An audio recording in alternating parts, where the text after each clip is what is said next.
Rail मंत्रालय से जुड़े हुए हैं और रिसेंटली आरआरबी आईएनटीपीसी एग्जाम्स में बहुत सारी प्रॉब्लम्स आई थी, जिस पर आपने एक प्रेस कॉन्फ्रेंस भी की, हमने वो प्रेस कॉन्फ्रेंस सुनी।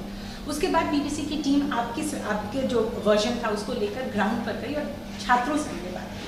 छात्रों ने आउटराइटली रिजेक्ट कर दिया कि उन्हें कोई भी किसी भी तरह की कमेटी से बात नहीं करनी, उन्हें सीधे से 20 गुना ज़्यादा चाहिए। एक तो ये अभी भी डिमांड है, और दूसरी वो कह रहे हैं कि 4th ग्रेड की जॉब है, मतलब लेवल सी में आप लेवल 1 ग्रुप सी के एग्जाम्स की जो बात करें, जिसको ग्रुप डी भी एक तरह से कहा जाता है, उसमें बोले हमारे जॉब IAS PCS UPSC की तरह नहीं है, बहुत नॉर्मल सा जॉब है, उसके लिए 2 लेवल्स क्यों?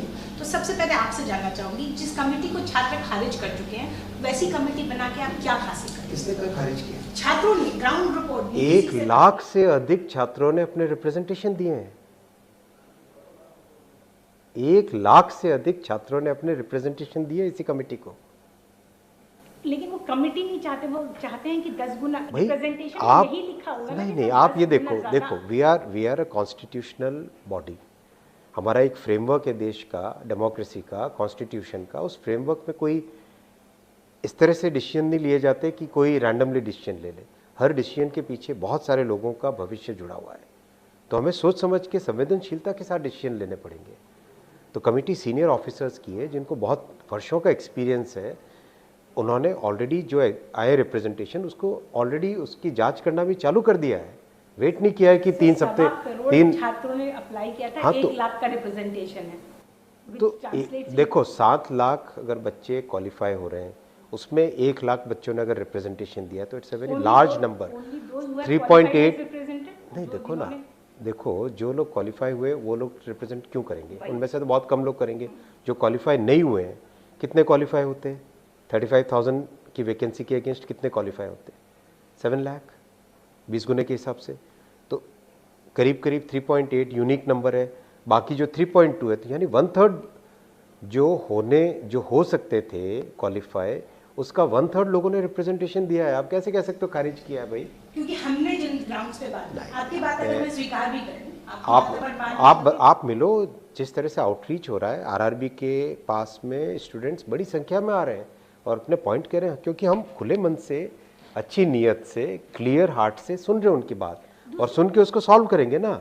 ठीक है, आप कह रहे हैं कि कुछ छात्र खारिज करने को बात कर रहे हैं और कुछ छात्रों ने आपको रिप्रेजेंटेशन दिया। एक दूसरी बात वो ये भी कह रहे हैं कि ग्रुप डी जैसे लेवल वो तो बहुत, देखो उसमें ऑप्शन नहीं था सर कि एक बार में हो सके। बिल्कुल हो सकता है। देखो, और बहुत सारी जगह मैंने पढ़ा भी कि हम अगर इतना बड़ा इलेक्शन करा सकते हैं तो हम इस तरह का एग्जाम क्यों नहीं करा सकते? इससे ज़्यादा लोगों ने अप्लाई किया, ये भी कहा जा रहा है।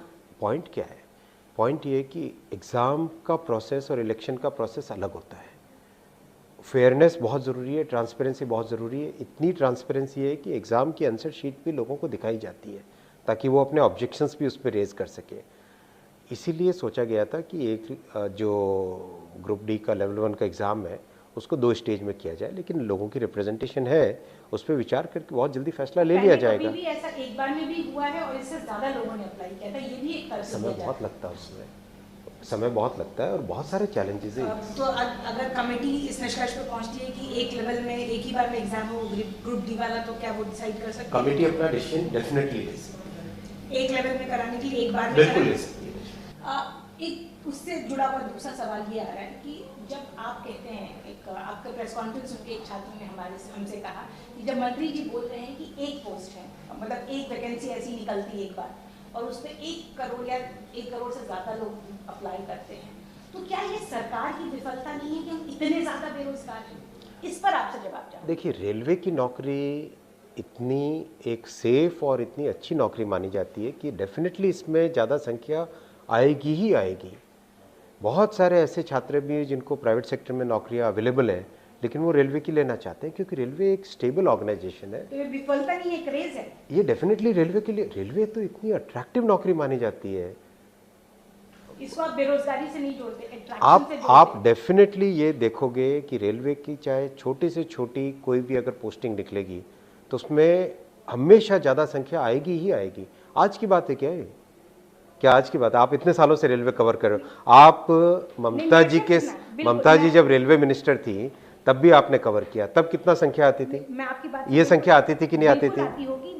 आती थी या नहीं आती थी? मैं इतना जानना चाहती हूँ कि आप इसे बेरोजगारी से जोड़ते हैं या अपने क्रेज से जोड़ते हैं? रेलवे डेफिनेटली एक ऐसा सेक्टर है जिसमें बहुत सारे नौजवान योगदान देना चाहते हैं, तो जितनी भी आप जब भी वैकेंसीज आएंगी ज़्यादा संख्या आएगी ही। अब आखिरी के 2 सवाल मेरे बचते हैं सर। एक तो फिलहाल कितनी वैकेंसी है आपकी रेलवेज में, और जब 3-3 साल में इस तरह की वैकेंसी निकलेगी क्या एक्यूमुलेशन नहीं होगा? 16 के बाद 19 में निकली, 19 वाली अभी तक नहीं हुई, तो फिर अगली कब होगी? देखो बहुत सारे फैक्टर्स हैं, इन फैक्टर्स पे एसोसिएशंस का, फेडरेशंस का, उनका व्यू भी लेना होता है। आज हम बजट की बात कर रहे हैं, आप कहाँ चले गए? ठीक है, मैं